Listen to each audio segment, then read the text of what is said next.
Visiškai naujas modeliukas, labai lengvas, natūralios grublėtos odos, minkštutės.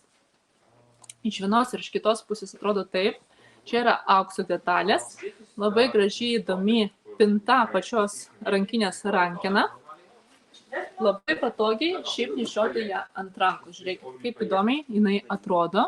Ją galima, aišku, ir pagražinti visokiais būdais. Ten, pavyzdžiui, pridėjus šilkinės karelę arba šilko viskolės šalikėlį, kurį rasit elektroninių parduotuvių už itin dabar prieinamas kainas.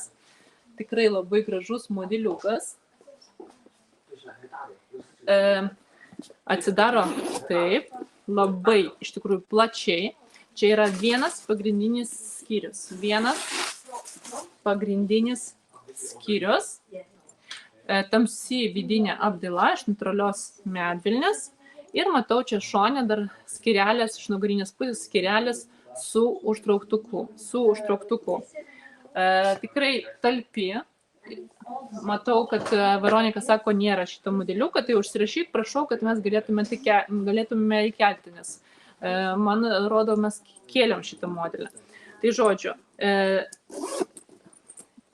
kas mėgsta būtent minkštos odos pačias rankinės, kad jos būtų neapkrautos, minkštos, bet ir tuo pačiu išlaikančios savo formą, tai šitas modelis tikrai jums patiks.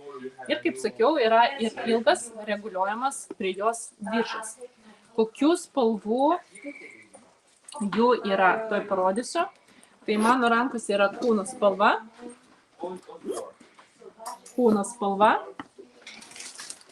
Dar yra samaninė žalia spalva. Kapučino,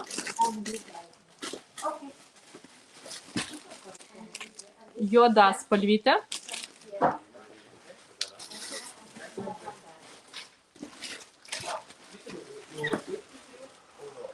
labai toli, iš tikrųjų giliai įdėta būtent gesinta mėlyna spalvytė, tai žodžiu, visas šitas spalvas atsiras elektroninėje parduotuvėje po mano laivo, tikrai mes įdėsim, nes fainas, tikrai vertas dėmesio modeliukas.